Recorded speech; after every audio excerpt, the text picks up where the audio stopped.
नमस्ते विद्यार्थियों, संस्कार भारती की ऑनलाइन क्लासों में आपका फिर से एक बार स्वागत है।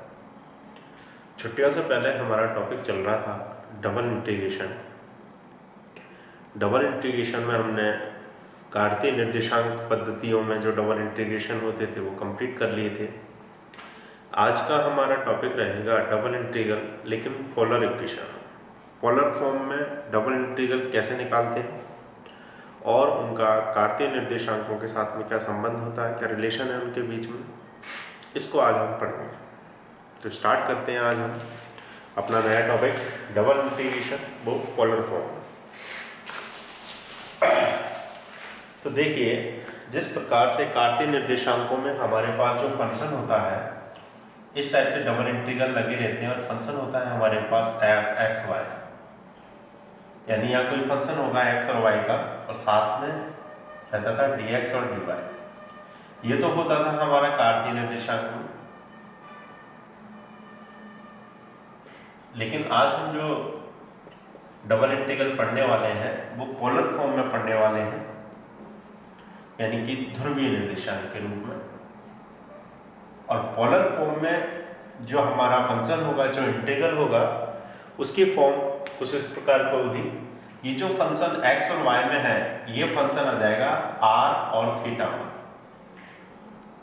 जो फंक्शन रहेगा वो आएगा r और थीटा में, और ये जो dx और dy जो चलता था हमारा, इनकी जगह पर आएगा r, dr and d theta. ध्रुवीय निर्देशांकों में इतना चेंज होता है कि जैसे हम अभी तक ग्राफ बनाते आए हैं, यहाँ पर मान लीजिए कोई पॉइंट है हमारा P, तो उसके लिए हम पॉइंट लेते थे, ये x अक्ष मानते थे, ये y अक्ष, तो इसके पॉइंट होते थे x, y। बस पोलर फॉर्म में क्या करना है, पोलर फॉर्म में यहाँ पर अगर कोई पॉइंट P होगा तो उसके निर्देशांक होंगे r और थीटा। यानी कि हम ओरिजिन से अगर कोई सरल रेखा खींचें एक, तो यहाँ पर जो एंगल बन रहा है वो बन रहा है थीटा, और ये जो डिस्टेंस है वो है r। इसलिए इस पॉइंट के जो कोऑर्डिनेट होंगे, जो निर्देशांक होंगे, वो क्या होंगे, r और थीटा। यानी कि कार्तीय निर्देशांक से हमने उसे ध्रुवीय निर्देशांक में परिवर्तित कर दिया है। तो केवल हमारा इंटीग्रेशन करने का तरीका नहीं बदलेगा, केवल फॉर्मूला बदल जाएगा। जो एक्स वाई में हम करते थे, अब वो फॉर्म हमें आर और थीटा में रहेगी और हमारा फॉर्मूला इस टाइप से सेट होगा। साथ में हमें लेना है आर, डी आर और डी थीटा। तो आइए हम एक्सरसाइज के कुछ सवाल करते हैं और देखते हैं कि डबल इंटीग्रेशन अगर पोलर फॉर्म में हो तो उसे किस प्रकार सॉल्व किया जाता है। मैं प्रश्नावली की अब सवाल ले रहा हूँ। प्रश्नावली आपकी जो दी हुई है बुक में, प्रश्नावली है सेकंड बी आपकी पोलर फॉर्म वाली डबल इंटीग्रल में एक्सरसाइज दी हुई है। तो इसके कुछ सवालों को हम सॉल्व करते हैं। यहाँ ले लेता हूँ मैं एक्सरसाइज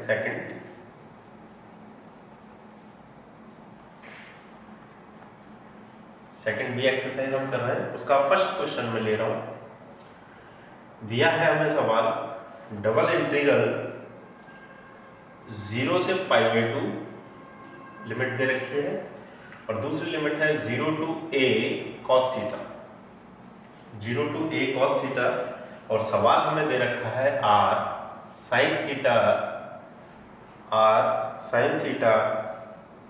d थीटा और dr।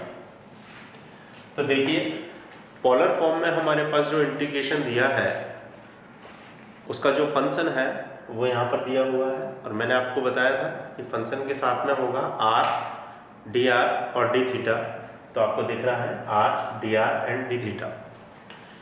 अभी तो ये सिंपल फॉर्म में, आगे चलकर कुछ सवाल ऐसे आएंगे कि जहाँ आपको r और थीटा की लिमिट भी निकालनी पड़ेगी। जैसे कार्तीय निर्देशांकों में हमने डायग्राम बनाकर लिमिट निकाली थी। यहाँ पोलर फॉर्म में लिमिट पहले से दी हुई है। तो जैसे डबल इंटीग्रल को हम अभी तक सॉल्व करते हुए आए हैं, हम उसी तरीके से डबल इंटीग्रल को सॉल्व करेंगे। अब जैसे हमने कार्तीय निर्देशांकों में डबल इंटीग्रल को सॉल्व किया था, तो हमने वहाँ देखा था dx और dy वाले पद होते थे। पहली वाली लिमिट किसकी होती थी, दूसरे वाले के सापेक्ष पहले इंटीग्रेशन किया जाता था। जैसे यहाँ पर देखिए, यहाँ d थीटा लिखा हुआ है, तो d थीटा पहले है तो इसकी लिमिट पहले दी हुई है, लिमिट दी हुई है 0 to π/2। यहाँ पर dr वाला पद सेकंड नंबर पर दिया है, तो आर की जो लिमिट दी हुई है वो दी है 0 to a cos थीटा। तो वहाँ पर मैंने जब डबल इंटीग्रल स्टार्ट किए तो वहाँ मैंने बताया था आपको कि पीछे से हम लोग स्टार्ट करते हैं सवाल को सॉल्व करने का तरीका हमारा यही होता है। तो अब हम इसको सॉल्व करने वाले हैं। तो देखें, सबसे पहले जो पीछे से स्टार्ट करते हैं तो हमारे पास पीछे क्या दिया हुआ है, dr दिया हुआ है। इसका मतलब ये हुआ कि हमें सबसे पहले r के सापेक्ष जो है इंटीग्रेशन करना होगा। तो धीरे धीरे हम इसको सॉल्व करते हैं।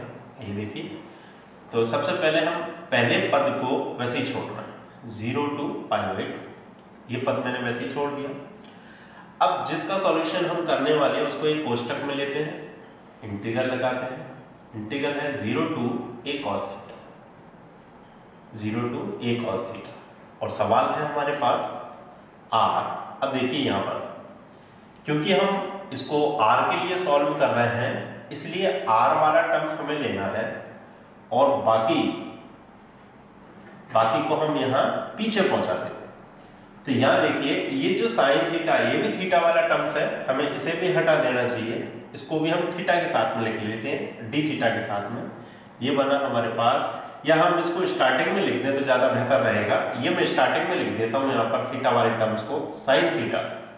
साइन थीटा मैंने थीटा वाली लिमिट के साथ में लिख दिया, limit 0 to a cos theta ले लिया, r वाला टर्म्स ले लिया, r और कहीं नहीं था, dr, और पीछे क्या रहेगा हमारा d थीटा। तो हमने क्या किया, पहले हम r के रिस्पेक्ट में इंटीग्रल कर रहे हैं तो r वाले टर्म्स को हमने अलग ब्रैकेट में ले लिया है, जबकि थीटा वाले टर्म्स को हमने अलग निकाल दिया और d थीटा पीछे लिख दिया। तो हम सबसे पहले किसके रिस्पेक्ट में इंटीग्रेशन करेंगे, r के रिस्पेक्ट में, और उसकी लिमिट रखेंगे। तो हमारे पास क्या कैसे सॉल्व होगा, ये लिमिट 0 to π/2 और हमने लिख दिया साइन थीटा, इसको तो हमने यहाँ छोड़ दिया। r का इंटीग्रेशन करना है r के रिस्पेक्ट में, तो हम जानते हैं r का इंटीग्रेशन करेंगे तो क्या आएगा, r² 2, और लिमिट क्या है 0 to a cos थीटा। ये हमने उसका इंटीग्रेशन कर दिया और उस पर लिमिट लगा दी 0 to a cos थीटा, और पीछे हमारा जो d थीटा चल रहा था वो वैसा का वैसे ही हमने d थीटा लिख दिया। अब आगे देखिए, अब हमारी बारी आई कि हम इस पर लिमिट चढ़ा दें। जो भी लिमिट हम रखेंगे देखते हैं उसकी वैल्यू क्या आती है। तो यहाँ देखिए, r की जो लिमिट दी हुई है वो दी हुई है 0 से लेकर a cos थीटा, यानी आपको r की जगह पर 0 और a cos थीटा पुट करना। तो सबसे पहले अपर लिमिट पुट करेंगे। तो यहाँ देखिए r², तो यहाँ से हमारा आंसर निकल के आएगा a² cos² थीटा, अपॉन में जो 2 चल रहा है वो वैसा का वैसे ही जाएगा। केवल r की जगह पर वैल्यू पुट करनी थी, हमने r की जगह पर वैल्यू पुट कर दी। उसके बाद अपर लिमिट रख चुके हैं, लोअर लिमिट रखेंगे 0। r की जगह पर अगर आप 0 रखोगे तो 0 ही आएगा, है ना, तो उसे रखने की फिर जरूरत नहीं है। और साथ में हमारे पास पीछे चल रहा है d थीटा। तो इस तरीके से हमने थीटा की लिमिट लेकर उसे सॉल्व कर दिया है, r की लिमिट लेकर उसे सॉल्व कर दिया है। अब आगे हम इसका सॉल्यूशन आगे और करते हैं। देखिए, अब ये जो फंक्शन आपके पास बचा है ये पूरा थीटा में, यानी कि अब आप थीटा के रिस्पेक्ट में इसका इंटीग्रेशन बड़े आराम से कर सकते हैं। तो अब ये थीटा में कन्वर्ट हो चुका है। इसमें जो कांस्टेंट नंबर है उनको हम बाहर निकाल लेते हैं, है ना। तो देखिए, इसमें कांस्टेंट नंबर है a² and upon 2, a² upon 2 जो है हमारा कांस्टेंट नंबर है, इसे हम बाहर निकाल लेते हैं। तो हमारा बाहर निकलकर बनेगा a² अपॉन 2 लिमिट 0 to π/2। ये लिमिट आ गई हमारी 0 to π/2। साथ में चल रहा है हमारे पास क्या क्या, साइन थीटा और cos² थीटा। तो क्या बनेगा हमारे पास, ये साइन थीटा, cos² थीटा और साथ में d थीटा। अब हमारे पास ये एक नया फंक्शन बन गया है, और इस टाइप के फंक्शन को हम सॉल्व करना बड़े आसानी से जानते हैं। ये तो स्टार्टिंग से ही पढ़ते आए कि अगर लिमिट 0 to π/2 हो और साइन थीटा और कॉस थीटा का अगर कोई टर्म्स दिया है हमें, तो हमें क्या करना होता है, हमें केवल गामा फंक्शन लगाना होता है। तो हम इसमें गामा फंक्शन अप्लाई कर देते हैं। तो हमारे पास क्या गामा फंक्शन बनेगा, देखते हैं, इनटू, यहाँ मैं इनटू का साइन लगा देता हूँ। गामा फंक्शन का हमारा फॉर्मूला लिख देता हूँ मैं, m प्लस 1/2, फिर था n प्लस 1/2 और अपॉन में 2 gamma m plus n plus 2/2। यहाँ पर ये जो 1 दिया है ये m है और ये जो 2 दिया है वो किसकी वैल्यू, n की वैल्यू। तो हम वैल्यू पुट कर देते हैं तो क्या बनेगा a²/2, m की जगह पर हम पुट कर देते हैं 1 प्लस 1/2, n की जगह पर पुट कर रहे हैं हम 2 तो आएगा 2 प्लस 1/2 अपॉन में 2 gamma m plus n plus 2 यानी कि 1 प्लस 2 प्लस 2/2। और गामा फंक्शन को खोलना हम बड़े आसानी से जानते हैं, पढ़ चुके हैं, काफी एक्सरसाइज कर चुके हैं। इनटू यहाँ देखिए 1 और 1 2 हो गए, 2 का डिवाइडेशन 2 में तो 1, गामा 1 की वैल्यू 1 ही होती है, उसको छोड़ते हैं। 2 और 1 3/2 हो जाएगा, 3/2 को कैसे खोलेंगे, 1/2 अंडर रूट पाई। अपॉन में देखिए, अपॉन में हमारे पास 2 चल रहा है, इनटू ये 2 4 और 1 5, 5/2 हो गया, 5/2 को कैसे खोलते हैं, 3/2, 1/2 और अंडर रूट पाई। यहाँ पर देखिए अंडर रूट पाई से अंडर रूट पाई कैंसिल हो रहा है, ये अंडर रूट पाई से अंडर रूट पाई कैंसिल हो गया। 2 ये 2 2 जा 4, 4 से ये 4 कैंसिल हो रहा है, तो हमारे पास फिर बच क्या रहा है, हमारे पास ऊपर तो बच रहा है a²। ये 2 से ये 2 कैंसिल हो चुके हैं, पाई से पाई, 3 2 जा 6 यानी a²/6 हमारे पास जो बचा हुआ है वो फाइनल आंसर हमारे पास आ चुका है। तो ये था प्रश्नावली का हमारा पोलर फॉर्म में क्वेश्चन फर्स्ट। इसका आंसर एक बार हम टैली कर लेते हैं, फिर आगे के सवालों को लेकर सॉल्व करते हैं। a²/6 बिल्कुल सही आंसर आ रहा है हमारा उत्तरमाला में। तो देखा आप लोगों ने कि हमने बड़े सिंपल तरीके से पोलर फॉर्म को सॉल्व कर दिया है। बड़े इजी सवाल है, जैसे dx और dy के लिए सॉल्व करते थे वैसे ही आपको r और थीटा के लिए सॉल्व करना है। इसमें एक लिमिट आपकी r की रहेगी, दूसरी लिमिट थीटा की रहेगी। आप पहले r वाले के लिए सॉल्व कर दें और पीछे थीटा वाले के लिए सॉल्व कर दें। बाकी कैलकुलेशन आपका बिल्कुल सही होना चाहिए और गामा फंक्शन आपको खोलना आना चाहिए, ये मैं स्टार्टिंग में बता चुका, क्योंकि गामा फंक्शन ये बुक में सभी जगह यूज होगा।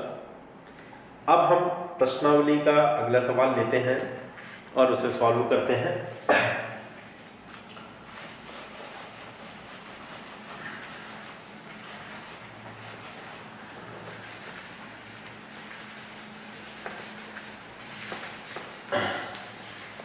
देखिए अब सेकंड नंबर का सवाल ले रहे हैं हम।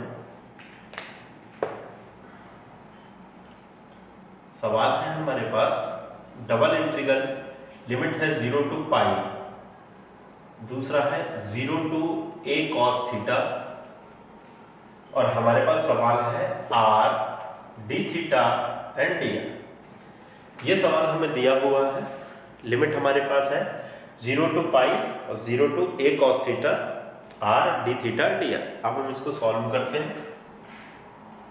सॉल्व करने का तरीका सभी सवालों में एक जैसा ही है। सबसे पहले हम इसे किसके लिए सॉल्व कर लें, r के।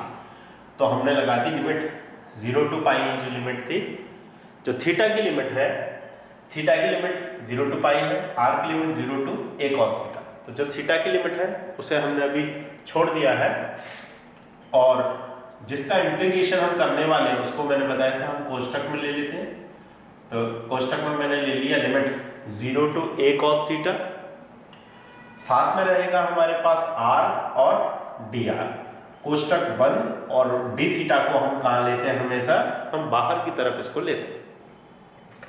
तो देखिए ये हमारी लिमिट चल रही है 0 to पाई और इसका इंटीग्रेशन हम कर देते हैं। r का अगर हम इंटीग्रेशन करते हैं तो अभी मैंने सॉल्व भी किया था, क्या आएगा r²/2 और लिमिट उस पर क्या चल रही है 0 to a cos थीटा और पीछे हमारा क्या चल रहा है d थीटा।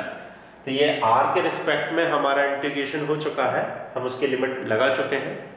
आगे इसको सॉल्व करते हैं हम। पहले अपर लिमिट पुट कर देते हैं। अपर लिमिट जैसे ही पुट करेंगे तो आएगा हमारे पास a² cos² थीटा/2 और पीछे रहेगा हमारे पास d थीटा। क्योंकि ये लोअर लिमिट है, लोअर लिमिट तो 0 ही है, तो लोअर लिमिट रखने से कोई फायदा तो है नहीं, जीरो का जीरो ही आएगा। अब इसमें से कांस्टेंट राशि जो है हम बाहर निकाल लेते हैं, तो कांस्टेंट राशि हमारी बाहर आएगी a स्क्वायर अपॉन 2। लिमिट हमारी चल रही है 0 टू पाई और cos square theta, cos square theta and D theta. तो हमारे पास इंटीग्रेशन का ये रूप प्राप्त हो चुका है। अब देखिए इसको मैं यहाँ ले लेता हूँ। a स्क्वायर अपॉन 2 तो हमारा कांस्टेंट है, बाहर चल रहा है। लिमिट हमारी चल रही है 0 टू पाई और हमारे पास जो फंक्शन है वो है function cos square theta d theta. अब इंटीग्रेशन करना आपको आना चाहिए, 12th क्लास का जो वेश है वही यहाँ पर काम देता है। तो देखिए मैंने बताया था कि गामा फंक्शन का जहाँ तक यूज़ हो रहा है, आप यूज़ करना जानते हैं, उससे सवाल काफ़ी इजी हो जाता है सॉल्व करने में काफ़ी इजी पन आ जाता है उसमें। तो ये चीज़ ध्यान रखें आप कि हम गामा फंक्शन लगाने की कोशिश कर रहे हैं। तो यहाँ जब हम गामा फंक्शन लगाने की कोशिश कर रहे हैं तो लिमिट देख रहे हैं 0 टू पाई, तो यहाँ पर 12th का जो मटेरियल है वो काम आएगा। तो ऐसे में क्या करते हैं हम, यहाँ पर जो लिमिट है उसको π/2 कर लेते हैं, लेकिन इसके लिए हमें क्या करना पड़ेगा, 2 का मल्टीप्लाई करना पड़ेगा। ये हमारा 12th क्लास में कुछ प्रॉपर्टीज थी इस टाइप की कि लिमिट को हम कन्वर्ट और चेंज कर सकते थे। तो यहाँ पर हमने क्या किया, लिमिट को चेंज कर लिया है। लिमिट को चेंज करके हमने क्या बना लिया, 0 टू π/2 बना ली। इसके लिए 2 का मल्टीप्लाई हम लोगों ने कर दिया। तो देखिए यहाँ 2 से 2 कैंसिल हो रहा है, तो ये बनेगा हमारे पास a स्क्वायर, लिमिट है हमारी 0 टू π/2, साथ में चल रहा है cos स्क्वायर थीटा और डी थीटा। तो जब हमारे पास लिमिट आ गई है 0 टू π/2 तो हम गामा फंक्शन अप्लाई कर सकते हैं। तो गामा फंक्शन अप्लाई करने के लिए हम सीधा इसमें अब गामा फंक्शन अप्लाई कर रहा हूँ। तो देखिए यहाँ पर साइन वाला पद नहीं है, साइन वाला पद नहीं है, यानी कि m की जो वैल्यू है वो 0। तो सीधा अपन फॉर्मूले में अप्लाई करते हैं, m प्लस 1/2 तो 0 प्लस 1/2, n प्लस 1/2 तो 2 प्लस 1/2, अपॉन में होता था 2, m प्लस n प्लस 2 तो 0 प्लस 2 प्लस 2 अपॉन। देखिए आगे ये तो आएगा आपके पास a स्क्वायर, ये 1/2 का मतलब √π, 3/2 को कैसे बोलेंगे 1/2 √π अपॉन। यहाँ देखिए 2 इंटू ये 2 और 2 4 हो गया, 2 का डिवाइड होगा तो 2 बचेगा, और गामा 2 को खोलोगे तो क्या आएगा 1, ये कम हो जाता। आगे इसको सॉल्व कर दें हम, तो a स्क्वायर, ये √π और √π मिलके पाई बन गया, पाई a स्क्वायर हो गया, और अपॉन 2 एंड 2 का मल्टीप्लाई हो गया तो कितना हो गया 4। तो हमारे पास जो आंसर निकल के आया वो आया है पाई a स्क्वायर अपॉन 4 जो है आपका आंसर है।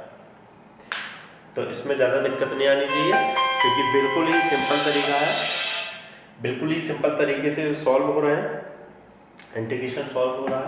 तो इसमें ज़्यादा दिक्कत नहीं आनी चाहिए। एक्स और वाई के लिए जैसे सॉल्व किया था हमने, वैसे ही हम आर और थीटा के लिए सॉल्व कर रहे हैं।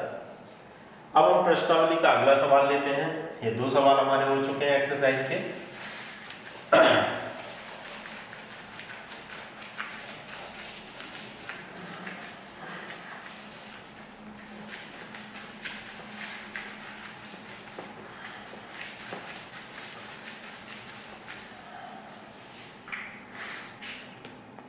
तीसरा सवाल हम एक्सरसाइज का ले रहे हैं। आप लोग इनके एक नोट्स टाइप के बना लें सभी सवालों के, ये आपको भविष्य में भी काम देंगे और अभी तो काम देंगे ही देंगे।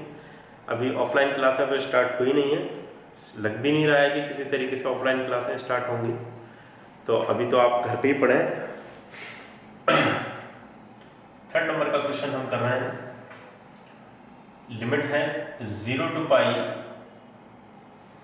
दूसरी लिमिट है 0 to a 1 plus cos theta. Coordinate का समीकरण दिया हुआ है। सवाल है हमारे पास r square cos theta d theta और dr। ये सवाल हमें दिया हुआ है। सॉल्व करने का तरीका हम वैसे ही यूज करेंगे जैसे अभी तक करते हैं। तो हम सॉल्व करने से तो सबसे पहले क्या करें, लिमिट 0 टू पाई लिख दी हमने। पहले आर के लिए सॉल्व कर देते हैं, ये बड़ा कोष्टक लगाया, लिमिट लगाई 0 to a 1 plus cos theta, और आर स्क्वायर ले लिया। या देखिए इसके साथ में क्या चल रहा है, कॉस थीटा चल रहा है। कॉस थीटा को हमें बाहर ले लेना चाहिए था, कोई बात नहीं ले पाए, पीछे ले लेंगे। ये रहा हमारे पास कॉस थीटा और ये रहा हमारे पास डी थीटा, हम इसको पीछे लिख देते हैं, बाद में आगे कर देंगे। तो अब हमें आर के सापेक्ष इंटीग्रेशन करना है, तो हम सबसे पहले इंटीग्रेशन करते हैं इसका। ये लीजिए, ये कॉस थीटा को मैं यहाँ लिख देता हूँ और इसका इंटीग्रेशन हम कर देते हैं। तो आर स्क्वायर का इंटीग्रेशन करोगे क्या आएगा, आर क्यूब अपॉन 3 आएगा। लिमिट रहेगी 0 टू a और 1 प्लस कॉस थीटा, और साथ में हमारा चलेगा डी थीटा। तो ये आर के रिस्पेक्ट में हमने इंटीग्रेशन कर दिया, लिमिट लगा दी, और थीटा वाले टर्म्स को अभी हमने वैसा का वैसा साइलेंट रखा। आइए अब कांस्टेंट नंबर इसमें से हम अब पहले लिमिट लगा देते हैं 0 टू पाई कॉस थीटा। अब लिमिट रख लेते हैं, ये जो आर क्यूब है इसकी जगह पर ये रखा जाएगा, तो ये क्या बनेगा, a cube 1 plus cos theta की पावर क्यूब, ये भी बनेगा। अपॉन में हमारा 3 चल रहा है और 3 भी बनेगा। ठीक है, आर की जगह पर हमने वैल्यू पुट कर दी, कांस्टेंट नंबर को वैसे ही छोड़ा है, और लोअर लिमिट हमारी 0 है, तो 0 को रखने की कोई मतलब नहीं होता, तो हम उसे छोड़ देते हैं। और पीछे हमारे पास क्या चल रहा है, डी थीटा। अब यहाँ देखिए जो कांस्टेंट नंबर है हम उसको बाहर निकालते हैं। कांस्टेंट नंबर यहाँ पर a क्यूब और 3 दिख रहा है हमें, तो a क्यूब अपॉन 3 को हमने कांस्टेंट नंबर मानकर बाहर निकाल दिया। लिमिट हमारी है 0 टू पाई, और यहाँ पर देखिए क्या चल रहा है, कॉस थीटा, और एक ब्रैकेट में हमारे पास एक बहुत बड़ा टर्म्स है, वो है 1 प्लस कॉस थीटा की पावर 3, और साथ में है हमारे पास डी थीटा। तो यहाँ पर अब हमारा जो फंक्शन है वो कॉस थीटा में कन्वर्ट हो चुका है, पूरा थीटा में आ चुका है, और बाकी को हमने सॉल्व कर दिया है, यानी आर को हमने धीरे धीरे खत्म कर दिया है। अब हम इसको आगे सॉल्व करते हैं।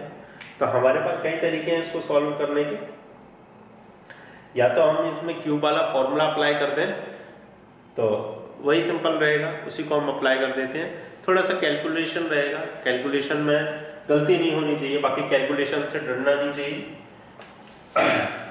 तो इसको हम ऊपर से स्टार्ट करते हैं वापस।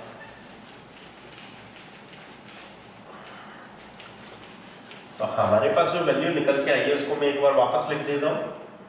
हमारे पास वैल्यू निकल के आ रही है a क्यूब अपॉन 3, लिमिट हमारी चल रही है 0 टू पाई कॉस थीटा है, और यहाँ देखिए 1 प्लस कॉस थीटा पे क्यूब है, तो हम इसमें a प्लस बी की पावर क्यूब का फॉर्मूला अप्लाई कर देते हैं।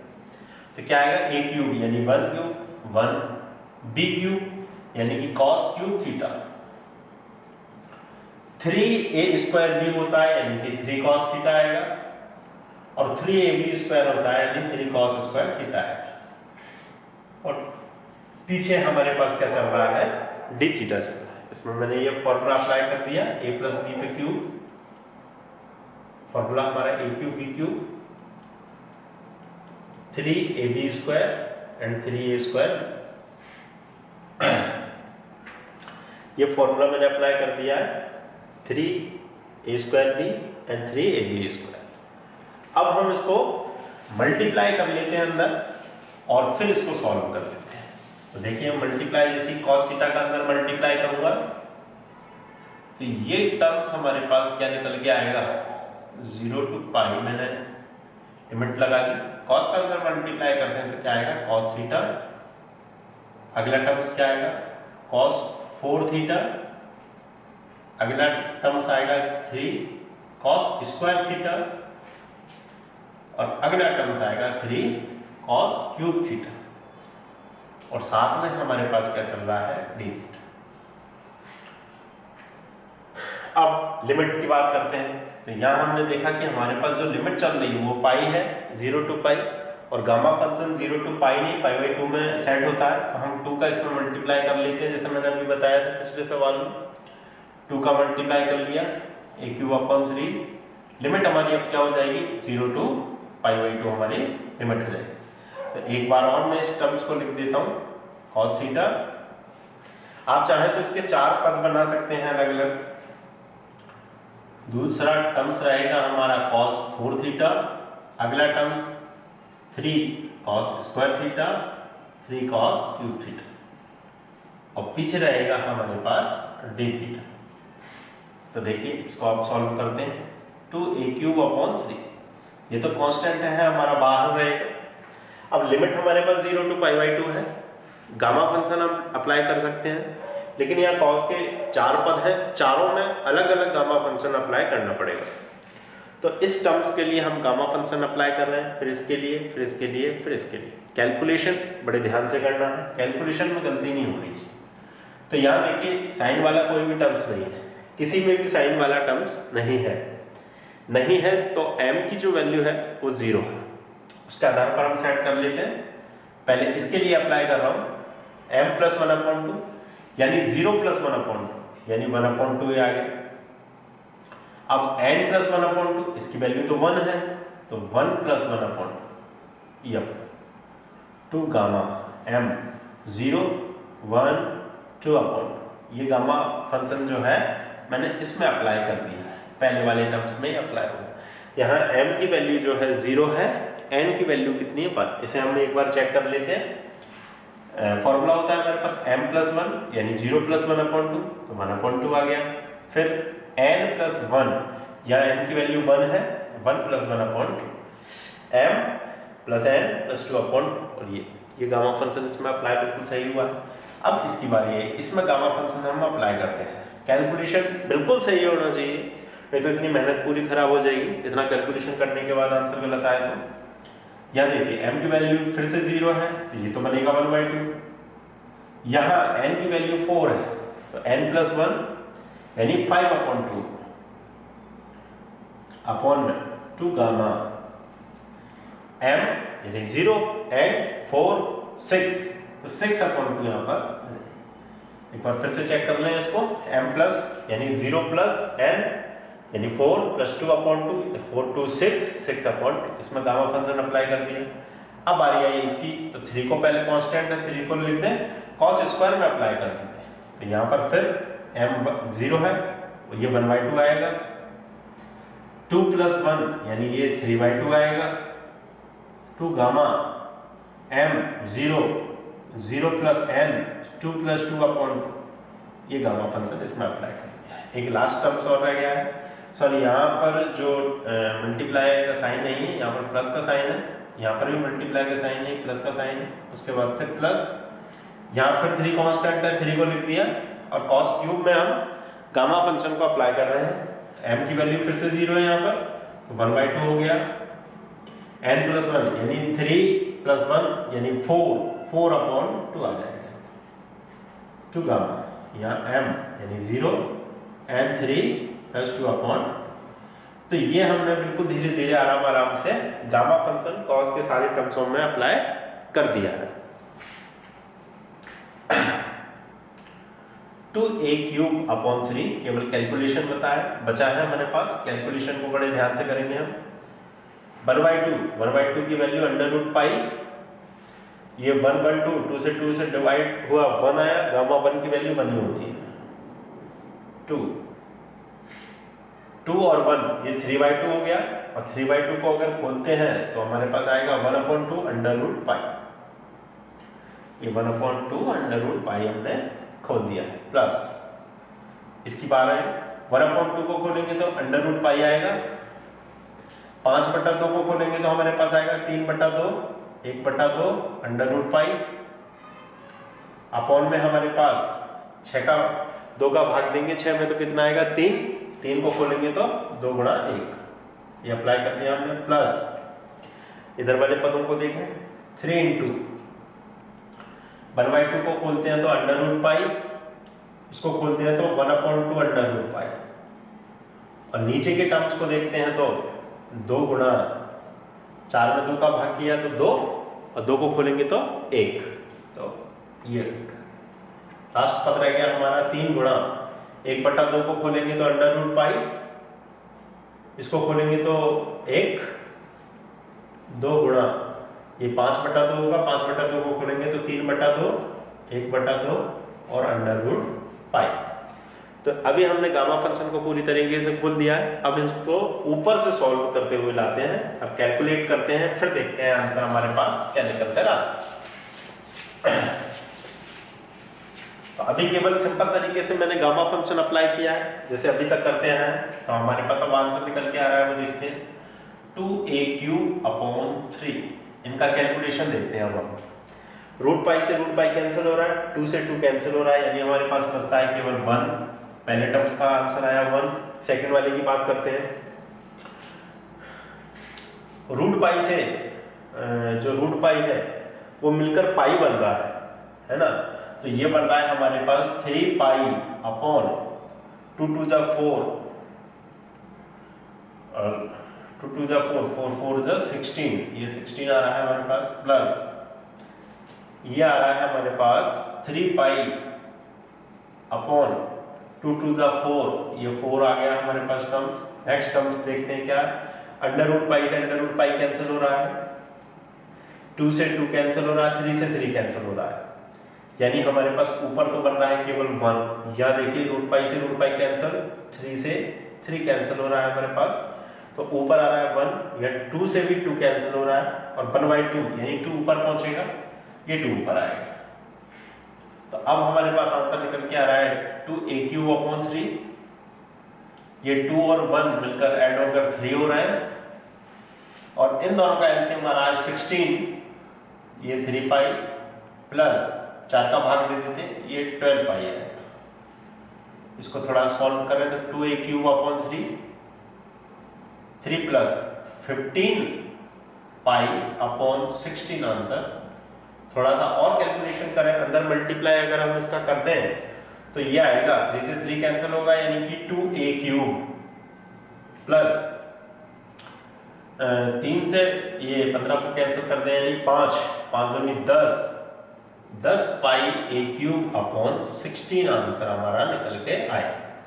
तो आंसर जो है बड़ा अजीब सा आ रहा है, एक बार चेक कर लेते हैं कहीं हमारे कैलकुलेशन में तो गड़बड़ नहीं है।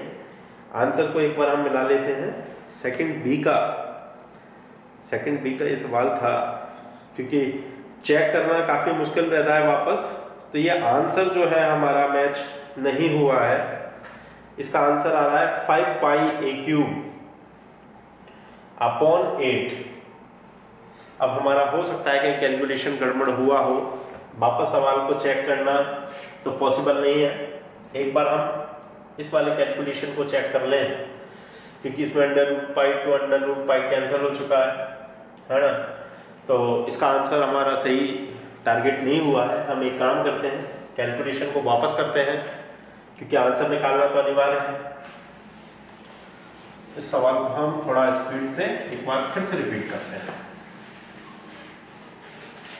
कहीं ना कहीं चूक हुई है हमसे, कहीं कैलकुलेशन गलत हो गया है। अब मैं थोड़ा स्पीड से इस सवाल को करता हूं और सही आंसर निकालने की इसकी कोशिश हम करते हैं।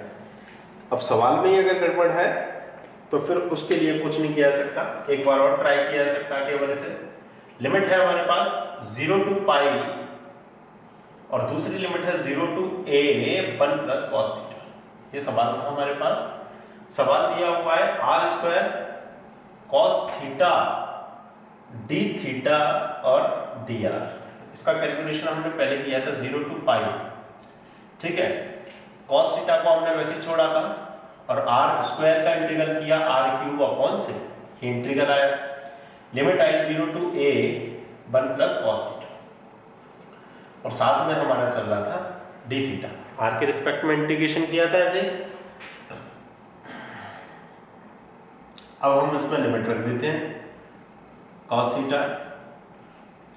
r³ यानी कि a³ और 1 + cos θ/3। ये तो बिल्कुल सेम आया है, पहले भी यही आया था, इसमें तो मुझे नहीं लग रहा कहीं गड़बड़ हमारा हुआ है।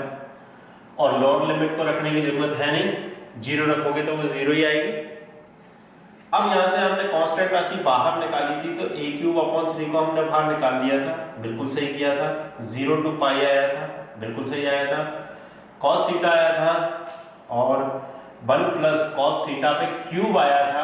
ये कैलकुलेशन तो बिल्कुल सही था हमारा, यहाँ तक बिल्कुल कैलकुलेशन सही है। फिर लिमिट थी जो हमने π/2 कर ली थी। अब क्या करें अपन, इसमें क्या सुधार कर सकते हैं?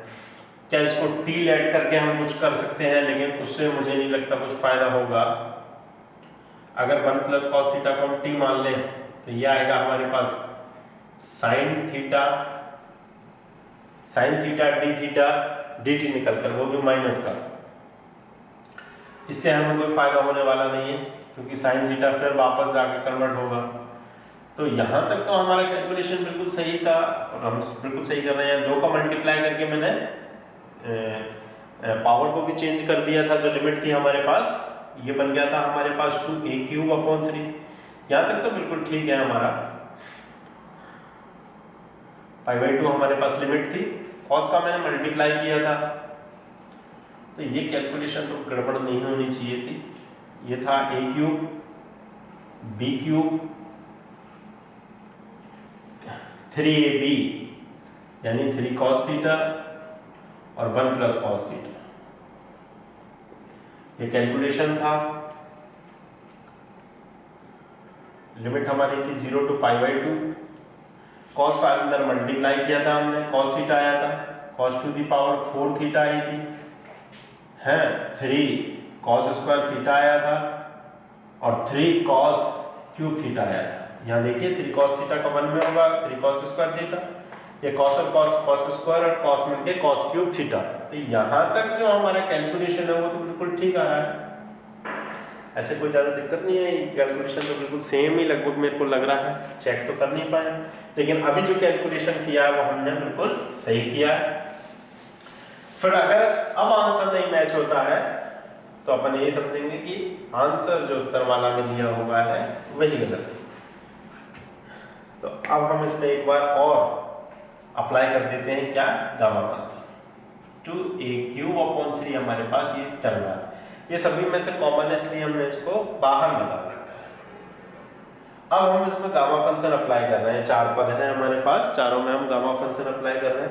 पहले cos थीटा में, अब यहाँ पर मैं एक बार लिख लेता हूँ कि m की जो वैल्यू है वो हमारे पास 0 है, n की जो वैल्यू है वो हमारे पास 1 है। इस वाले टर्म्स के लिए, इस वाले cos थीटा वाले टर्म्स के लिए, क्योंकि यहाँ पर cos की वैल्यू 1 है और m sin थीटा है नहीं यानी 0, तो हम गामा फंक्शन लगाते हैं m प्लस 1/2 यानी 0 प्लस 1/2, फिर n प्लस 1/2 यानी 1 प्लस 1/2, फिर अपॉन में 2 गामा m n अपॉन 2/2, ये 2/2 आ गया,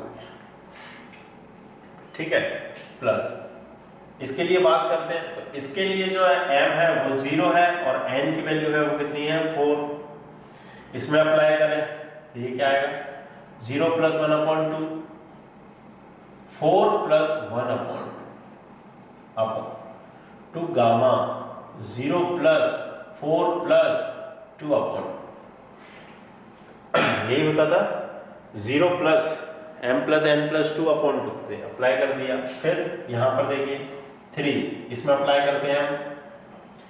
इसके लिए m की वैल्यू 0 है और n की वैल्यू 2 है, तो इसको अप्लाई करेंगे m प्लस 1/2 यानी 0 प्लस 1/2, n प्लस यानी 2 प्लस 1/2, ये भी ठीक, 2 गामा m 0 प्लस n ये 2 प्लस 2/2, ये अप्लाई कर दिया। लास्ट टर्म्स है उसके लिए और अप्लाई कर दें 3 इंटू, या देखिए इसके लिए जो m है हमारे पास वो 0 है और n जो है वो हमारे पास 3 है, इसको भी अप्लाई कर दें, तो ये हमारे पास आएगा 0 प्लस 1/2 अपॉन n प्लस 1 यानी 3 प्लस 1/2, तो 3 प्लस 1/2 गामा m 0, n की वैल्यू हमारे पास 3 प्लस 2/2। ये कैलकुलेशन हमारे पास निकल के आ गया। अब हम इसे सॉल्व करते हैं। देखिए यहाँ पर हमारे समझ में आ जाएगा कि हम सॉल्व सही कर रहे हैं या गलत कर रहे हैं। इसका कैलकुलेशन अगर पाई में नहीं आता है और इसका कैलकुलेशन पाई में आ जाता है तो सीधी सी बात है 2 पद आएंगे फिर, क्योंकि वो दोनों ऐड नहीं होंगे, जबकि उत्तरमाला में आंसर केवल पाई वाले टर्म्स का आ रहा है। तो चेक करते हैं हम। 1/2 यानी √पाई, ये 1/2, ये 1 हो गया 2, या देखिए 2 और 1 3/2 हो गया, तो 3/2 को कैसे खोलेंगे, 1/2 √पाई। ये देखिए यहाँ से √पाई से √पाई कैंसिल हो रहा है, ये पाई वाला पद तो उसमें सिंगल पद कैसे आएगा, क्योंकि एक पद बिना पाई वाला है, इसलिए ये कैलकुलेशन या तो सवाल में मिस्टेक है या कोई संख्या गलत दी हुई है या आंसर गलत दे रखा है, ऐसा कुछ कैलकुलेशन हो सकता है। अब हमारा जो फाइनल आंसर निकल रहा होगा हम इसी को मान लेंगे। ये आ रहा है हमारा √पाई, ये 5/2 यानी 3/2, 1/2 एंड √पाई। 2 इंटू इसको खोलेंगे 4 और 2 6, 6 में 2 का भाग लगा तो 3 खोलेगा 2 गुणा 1 प्लस ये 3 गुणा ये √पाई बनेगा 3/2 यानी 1/2 √पाई बन गया, ये अपॉन में 2, 4 में 2 का भाग लगा तो ये 1 खुलेगा, ये 3 गुणा √पाई 3/2 4 खुलेगा, 2 का भाग लगा 2 तो खुलेगा 1 ही आएगा, 3 और 1 4, 2 का भाग लगा 4 में तो 2 को खोलोगे तो 1, 2 गुणा ये 3 और 2 5/2 हो रहा है, खुलेगा तो 3/2 1/2 और √पाई। ये आया आपके पास 2a³ √पाई से √पाई कैंसिल, 2 से 2 कैंसिल यानी 1 ही आया यहाँ पर। यहाँ देखिए √पाई पाई हो रहा है तो 3/2 दूनी 4 4 दूनी 8 8 दूनी 16 पाई, ये पद जो है वो मिस्टेक कर रहा है, ये आएगा 3/4 पाई।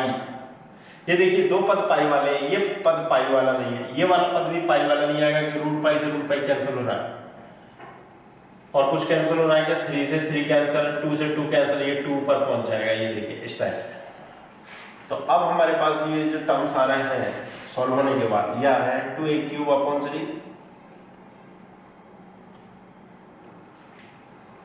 एलसीएम लें अगर हम इसका तो 16 आएगा, तो ये बनेगा 16 प्लस 3 पाई, 4 का डिवाइड 4 दिया 12 पाई और 16 और 32, ये कैलकुलेशन थोड़ा अलग है। ये आया हमारे पास 2a³ ये तो हो गया हमारे पास 15 पाई प्लस ये 48/16। अब इनका कैलकुलेशन करना है तो जो आंसर हमारे पास एक सिंगल फॉर्म में आ रहा है वो हमारे पास नहीं आ रहा है, इसको थोड़ा सा कैलकुलेशन और करते हैं हम, पैटापीटी करते हैं। 2 से 16 को काट दें तो नीचे 8 आएगा, तो a³/8 है ना। 3 से इनको कैंसिल कर देते हैं, 3 से इसको कैंसिल करते हैं तो ये आएगा 5 पाई प्लस 3 एकम 3 3 6 18, ये तो इसका कैलकुलेशन होने पर देखिए क्या आ रहा है 5 पाई a³/8 प्लस 2a³, ये आंसर हमारे पास इसका निकल कर आएगा। जबकि उत्तर माला में ये जो आंसर हमें दे रहा है वो दे रहा है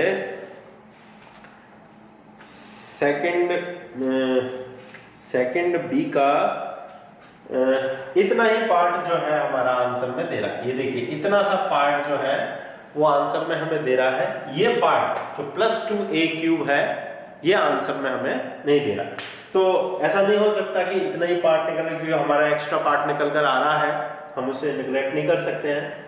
यहाँ से जो टर्म्स थे, हाँ ये एक कैलकुलेशन थोड़ी सी मैं उसको नहीं देख पाया, ध्यान नहीं दे पाया कि विषम पद अगर कोई होते हैं तो वो वाले पदों को जिनका इंटीग्रेशन की वैल्यू कितनी हो जाती है, 0 हो जाती है। शायद इस वजह से इनको 0 कर दिया है, क्योंकि उसमें कॉस की वैल्यू मैं देख नहीं पाया कितनी थी, तो इस वजह से इनको शायद 0 कर दिया हो दोनों टर्म्सों को। ये जो पद आए थे हमारे पास, एक बार कैलकुलेशन आप लोग घर पे देखें, ये वाला जो पद था पहला वाला, और ये जो सबसे लास्ट वाला जो टर्म्स आया है, यहाँ शायद cos थीटा वाला पद था, केवल सिंपल एक cos थीटा वाला टर्म्स था, अब याद नहीं मैंने मिटा दिया। और एक लास्ट वाला जो टर्म्स है, अगर ये विषम पद है, अगर ये विषम पद माने जाए तो इनकी जो कैलकुलेशन होता है, इंटीग्रेशन उनका कितना होता है, 0 होता है, और जो सम पद होते हैं उनकी हम वैल्यू निकालते हैं।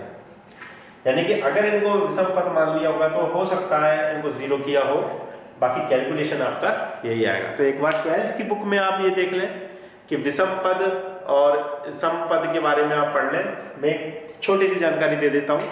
विषम पद उन्हें कहते हैं कि लिमिट की वैल्यू रखने पर उस पद में कोई भी परिवर्तन ना हो। ठीक है, तो ये इस टाइप की जो चीज दी हुई है 12th क्लास के मटेरियल में दी है, तो आपको केवल ये दो इंटीग्रेशन चेक करने हैं।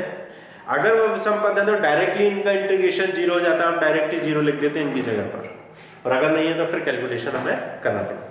तो ये 3rd नंबर का क्वेश्चन आपका हो चुका है। एक लास्ट क्वेश्चन और आज हम कर रहे हैं 4th नंबर के क्वेश्चन को।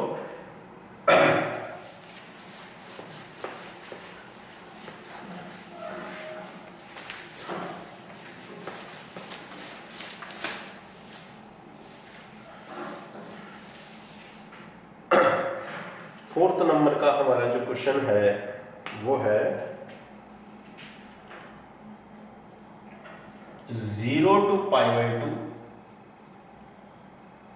और 0 to 2a cos थीटा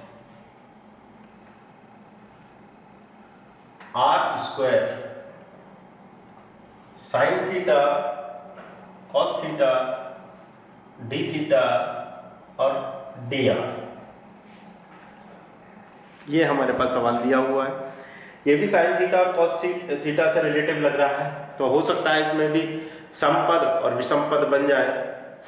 समपद विषमपद के बारे में मैं आप लोगों को बता चुका हूँ, जानकारी दे चुका हूँ। जैसे कोई लिमिट लिखी है 0 to मान लीजिए पाई लिखी है, और यहाँ पर कोई सवाल है हमारे पास कॉस थीटा डी थीटा, और हम यहाँ पर उसकी लिमिट पुट कर दें, जैसे कॉस पाई पुट कर दिया मान लीजिए, तो फंक्शन में कोई भी परिवर्तन ना आए, यानी कि फंक्शन वही चेंज ना हो, उनकी वैल्यू वही रहे जो पहले कैलकुलेट करने पर हुई, तो उसे विषमपद कहते हैं, है ना। तो अब हम इसका कैलकुलेशन कर लेते हैं। तो पहले हम लिमिट छोड़ दें 0 to π/2, थीटा की लिमिट छोड़ देते हैं, कोष्टक लगाया, लिमिट लगाई 0 to 2a cos थीटा, वृत्त का समीकरण दे रखा है आपको r² dr, और थीटा वाले टर्म्सों को हम बाद में लिख देते हैं। थीटा वाले टर्म्स है हमारे पास sin theta cos theta d theta, ये हमने बाद में लिख दिया। कैलकुलेशन करते हैं, लिमिट है 0 to π/2, r का इंटीग्रेशन किया तो r³ / 3, लिमिट इस पे चल रही है 0 to 2a cos थीटा, और साथ में है हमारे पास sin theta cos theta and d theta. तो इसमें से जो कांस्टेंट पद है उनको हम लिमिट रखने के बाद बाहर निकाल लेते हैं। तो अभी तो 3 आ रहा है हमारे पास, केवल बाहर 3 निकाल दिया मैंने। लिमिट है 0 to π/2, r³ यानी कि 2a³ यानी 8a³ और cos³ थीटा, ये मैंने लिमिट रख दी है। r³ यानी 2a का क्यूब होगा तो 8a³ आएगा, और cos का होगा तो cos³ थीटा आएगा, और साथ में क्या चल रहा है हमारे पास sin थीटा cos थीटा और d थीटा, ये हमारे पास हाथ में फॉर्म चल रहा है।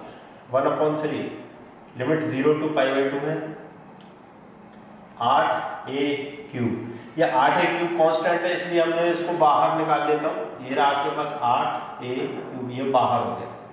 अंदर देखिए cos की पावर आएगी हमारे पास 4 थीटा, और साथ में चल रहा है हमारे पास sin theta and d theta.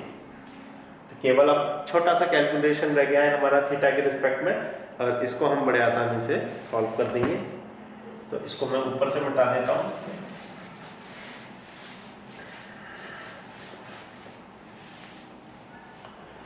तो हमारे पास क्या आ रहा है निकलकर